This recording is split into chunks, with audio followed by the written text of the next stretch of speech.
A mulher guerreira não teme batalha. Essa frase cai como uma luva na vida de muitas mulheres. Entre elas, a poetisa Daiane Elisa, que depois de tantas lutas, transformou sua vida com palavras.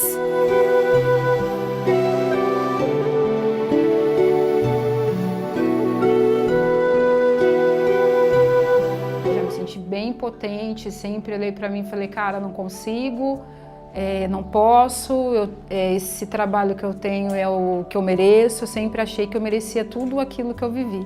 E o livro, ele deu essa mudada na minha vida aí de entender que, assim, no lugar onde eu trabalho, aqueles adolescentes que é onde tem uma vida diferente da minha, né, que tem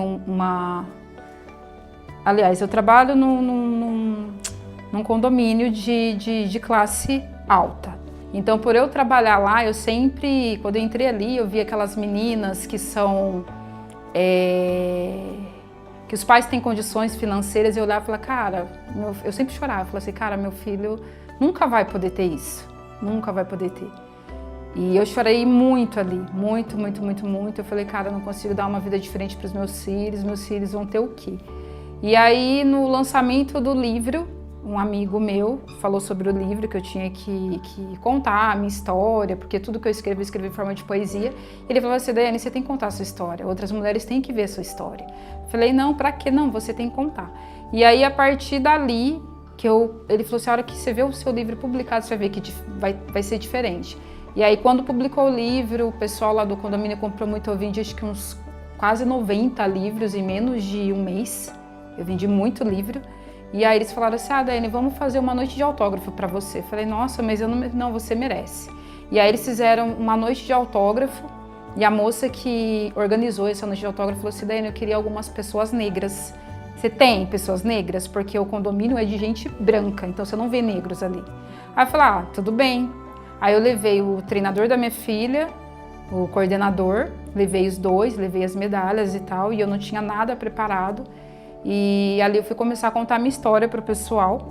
E a minha história, ela vem de um abuso, né? De quando eu era criança, eu sofri um abuso dos primos. E aquilo, eu só fui entender hoje com 41 anos, né?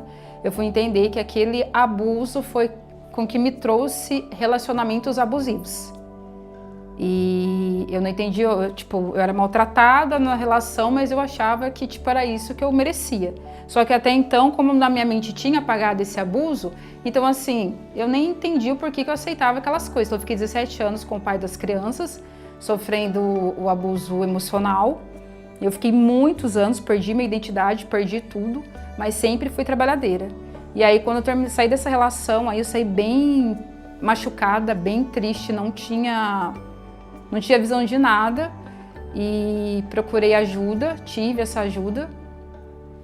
E aí foi quando eu entendi, esse ano na verdade, demorou ainda 4 anos depois de sair do abuso, foi a hora que eu entendi que, falando com Deus, que eu tenho muita fé, eu falei assim, Senhor, por que eu passo por tudo isso?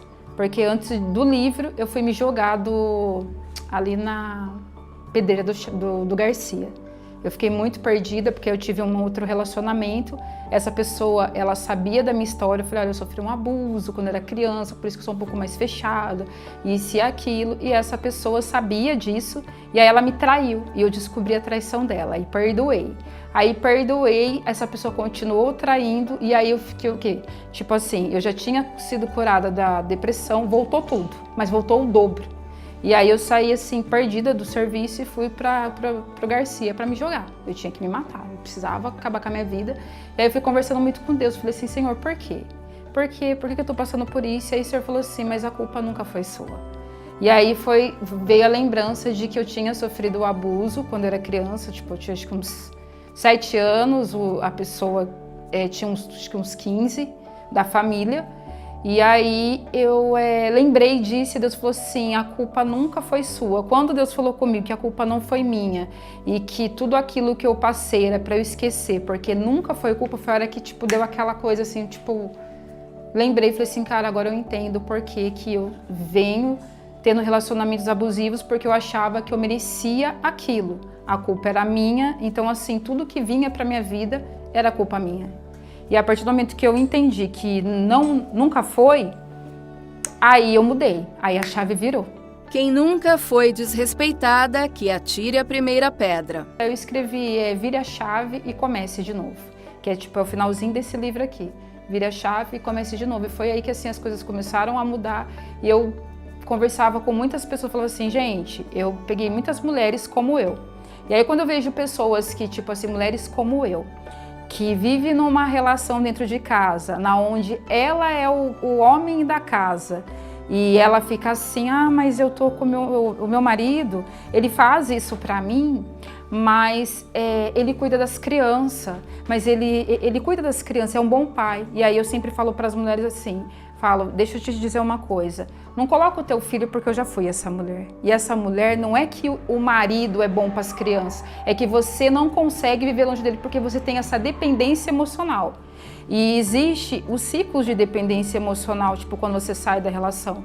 Porque eu fiquei 17 anos, então assim, a primeira semana foi libertadora. Falei, nossa, que delícia, sair, eu acordo cedo e ninguém me xingue, ninguém me humilha, é maravilhoso. A segunda semana você fala assim, nossa, tá legal. Na terceira você fala assim, eu preciso... Tá errado. Aí você começa a se culpar porque, tipo, eu poderia ter feito mais, isso e aquilo. E aí na quarta você precisa voltar pro ciclo de violência de novo. E aí eu só não voltei pro ciclo de violência com meu ex-marido por conta da família. Porque a minha irmã, ela me acolheu e ela falou, você não vai voltar. Eu falei assim, eu preciso. E é assim, gente, é uma droga. A dependência emocional, ela é uma droga, porque as pessoas não entendem que não é que a gente quer voltar e a gente é mulher de malandro. Não é a mulher de malandro, é a dependência emocional, porque ela acostumou com aquilo e ela não consegue viver sem aquilo. O papel de mãe e a afinidade com os filhos também trouxe a Daiane força e sabedoria. A palavra rejeitada, assim, ela me doeu na alma. Acho que foi a coisa assim que mais me doeu. Ela falou, mãe, eu me sinto sobrecarregada, me sinto rejeitada por você, porque você me cobra demais. Você me rejeita, assim, de uma forma que você não faz com os outros. E aí aquilo me doeu na alma, porque eu falei assim, cara, nunca imaginei ouvir isso, porque a gente não dá voz para os filhos da gente, né? E foi o melhor momento da minha vida, porque eu comecei a repensar, falei, algumas atitudes minhas. E aí a Evelyn, eu falei, se você, Evelyn? Aí eu falei assim, mãe, a única coisa que eu fiquei irritada é quando a senhora começa a gritar, a senhora fala, vamos acordar, vamos limpar essa casa, e não sei o quê. Você não precisa gritar. Eu fiquei olhando assim, falei, nossa, quanta coisa, né? Aí eu falei, Igor, e você? Ele falou, mãe, você é maravilhosa pra mim, não tem nada pra falar. E aí eu peguei e falei assim, então eu vou me dizer como eu sinto como mãe. Eu falei assim, eu não quero que você se sinta rejeitada, mas o irmão mais velho acaba sendo sobrecarregado porque a mãe precisa trabalhar. Eu não tenho ninguém para cuidar de vocês. Então, nesse caso, você vai ser sobrecarregada porque eu fui sobrecarregada, entendeu? Acontece com mães que têm que trabalhar fora. Então, você vai se sentir mais rejeitada, filha, não se sinta assim. Porque eu só não sou carinhosa com todos, mas assim, o que eu sou com você, se você sentar com o Hugo, com a Eloá, com a Evelyn, com o Igor, vocês vão sentar e vai falar, como que a mãe é com você? A mãe é desse jeito. Vocês vão ver que eu sou igual com todo mundo, é que vocês não ficam perto normalmente quando isso acontece. E eu chamo a atenção de todos, filha. Então, se você se sentir rejeitada, eu te peço perdão. Não quero que você se sinta dessa forma.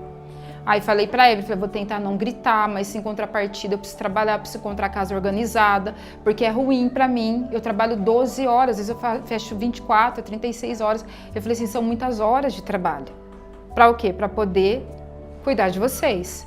Com 2 livros lançados de forma independente, Daiane Elisa traz por meio das palavras as lutas e vitórias que fizeram sua história de vida. Por 13 anos fui marcada pela escravidão da maquiagem. Após o vitiligo adquirido da gravidez no rosto, não me sentia mulher de verdade. Me senti indesejada e sempre pensei, não mereço mais amor. O meu rosto está marcado para a vida inteira, que horror. Minha família sempre dizia, você continua sendo uma linda mulher. Mas a minha própria consciência me acusava, dizia, mulher como você, ninguém quer. O tempo foi passando, já estava com dependência emocional e eu não sabia.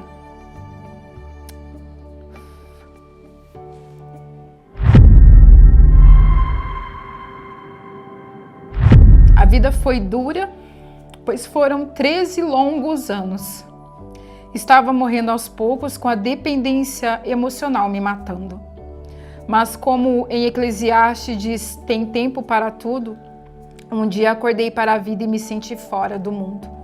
O amor que jurou me amar me dizia: te acho linda. Mas ele foi embora e me deixou muito aflita.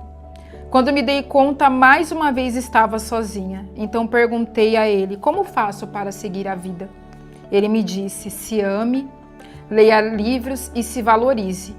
Então rasguei minhas vestes diante do Senhor e me vi livre. Lavei o meu rosto, tirei a maquiagem, me dei conta da mulher sensacional que sou, uma guerreira de verdade que do outro sempre cuidou. Então, Daiane, como mulher e também guerreira, cada qual com sua história, essa tela pela qual as pessoas estão nos vendo, muitas vezes também cobra da gente uma maquiagem bonita, um peso ideal, um cabelo sedoso, mas nem sempre a gente tem condições emocionais para estar assim. E é pensando nessa história de vida, nessa luta que nós temos, que eu te convido a tirarmos a nossa maquiagem e mostrarmos verdadeira guerreira que somos. Pode ser? Pode. Quando você fez isso pela primeira vez, né, que você comenta, né, você até fez a poesia e você se olhou no espelho, se sentiu, se enxergou, né? Sim. Qual foi a Daiane que você enxergou no espelho? A mesma Daiane, não alterou em nada. O que mudou na verdade era só a maquiagem, porque ela continua sendo guerreira, ela continua sendo mãe, ela continua sendo especial para os filhos, ela continua sendo a mulher batalhadeira. Nada alterou, porque ali Deus falou para mim: você não muda em nada, é só uma maquiagem. E a partir daquele momento eu comecei a trabalhar. Eu ia para o meu trabalho sem a maquiagem, as pessoas acharam diferente, mas eu ouvi muito: nossa, você é muito melhor sem ela. Você fica bem melhor sem ela e nada altera. Então eu pude descer aqui no condomínio, eu fiz uma live naquele momento e eu comecei a chorar e falei assim: pela primeira vez após 13 anos eu posso chorar de verdade sem ter que ficar toda hora colocando a base para ver se não tá saindo, para ver se as pessoas não me olham diferente. E aquilo foi para mim libertador. Então assim, hoje eu não tenho mais vergonha do meu rosto, não tenho problema em falar: eu tenho vitiligo. Vitiligo, ele só é mais uma história. É a história da minha vida de superação. Essa mulher, ela continua sendo guerreira e agora ela sim tá superada, ela consegue falar com as pessoas, ela não se sente mais rejeitada pela sociedade. Bom, então, Daiane, agora com o rosto limpo,